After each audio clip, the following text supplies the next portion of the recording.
ರಾಜ್ಯದಲ್ಲಿ ಡೆಂಗಿ ಪ್ರಕರಣ ಹೆಚ್ಚಾಗಿವೆ. ಈ ಹಿನ್ನೆಲೆಯಲ್ಲಿ ಮೆಡಿಕಲ್ ಎಮರ್ಜೆನ್ಸಿ ಘೋಷಣೆ ಮಾಡಬೇಕು. ಆದರೆ ಆರೋಗ್ಯ ಸಚಿವ ದಿನೇಶ್ ಗುಂಡೂರಾವ್ ಅವರು ಆ ಪರಿಸ್ಥಿತಿ ಬಂದಿಲ್ಲ ಎಂದು ಹೇಳ್ತಿದ್ದಾರೆ.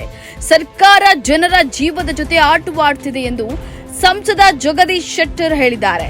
ಜಿಲ್ಲೆಯಲ್ಲಿ ಡೆಂಗ್ಯೂ, ಚಿಕನ್ಗುನ್ಯಾ ಸಾಂಕ್ರಾಮಿಕ ರೋಗ ಹೆಚ್ಚುತ್ತಿರುವ ಹಿನ್ನೆಲೆಯಲ್ಲಿ ಸಂಸದ ಜಗದೀಶ್ ಶೆಟ್ಟರ್, ಬಿಜೆಪಿ ಗ್ರಾಮೀಣ ಅಧ್ಯಕ್ಷ ಸುಭಾಷ್ ಪಾಟೀಲ, ಮಾಜಿ ಶಾಸಕ ಸಂಜಯ್ ಪಾಟೀಲ ಅವರು ಜಿಲ್ಲಾಸ್ಪತ್ರೆಗೆ ದಿಢೀರ್ ಭೇಟಿಯನ್ನ ನೀಡಿ ಆಸ್ಪತ್ರೆಯಲ್ಲಿನ ಕಾರ್ಯಚಟುವಟಿಕೆ ಪರಿಶೀಲಿಸಿದರು.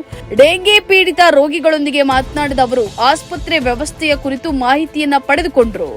ಬಳಿಕ ಸುದ್ದಿಗಾರರೊಂದಿಗೆ ಮಾತನಾಡಿದ ಸಂಸದ ಶೆಟ್ಟರ್ ಅವರು ಮುಖ್ಯಮಂತ್ರಿ ಸಿದ್ದರಾಮಯ್ಯನವರು, ಸಚಿವರು, ಶಾಸಕರು, ಜಿಲ್ಲಾಧಿಕಾರಿಗಳು ಜನರ ಬಳಿಗೆ ಹೋಗಿ ಸಮಸ್ಯೆ ಆಲಿಸುವಂತೆ ಸೂಚನೆಯನ್ನ ನೀಡಿದ್ರು.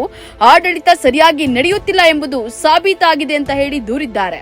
ಅಲ್ಲದೆ ರಾಜ್ಯಾದ್ಯಂತ ಡೆಂಗಿ ಪ್ರಕರಣ ಹೆಚ್ಚಾಗ್ತಿವೆ, ಆದರೆ ರಾಜ್ಯ ಸರ್ಕಾರ ಯಾವುದೇ ಕ್ರಮ ಕೈಗೊಂಡಿಲ್ಲ. ಹಾಗಾಗಿ ಬೇಮ್ಸ್ ಆಸ್ಪತ್ರೆಗೆ ಭೇಟಿ ನೀಡಿದ ವೇಳೆ 189 ಪ್ರಕರಣ ಅಡ್ಮಿಟ್ ಆಗಿವೆ. ಡಿಎಚ್ಒ ಅವರು 177 ಕೇಸ್ ಬಂದಿವೆ ಎಂಬ ಮಾಹಿತಿಯನ್ನ ನೀಡಿದ್ದಾರೆ. ಜೂನ್, ಜುಲೈ ತಿಂಗಳಲ್ಲಿ ಪ್ರಕರಣ ಹೆಚ್ಚಾಗಿವೆ.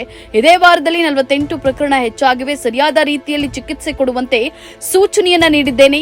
ಖಾಸಗಿ ಆಸ್ಪತ್ರೆಯಲ್ಲಿ ದಾಖಲಾದ ರೋಗಿಗಳ ಮಾಹಿತಿ ಪಡೆದುಕೊಳ್ಳಬೇಕು. ಸ್ಥಳೀಯ ಸಂಸ್ಥೆ ಅಧಿಕಾರಿಗಳು ಹಾಗೂ ಜನರು ಸ್ವಚ್ಛತೆ ಕಾಪಾಡಿಕೊಳ್ಳಬೇಕು ಎಂದು ಮನವಿಯನ್ನ ಮಾಡಿದ್ದಾರೆ.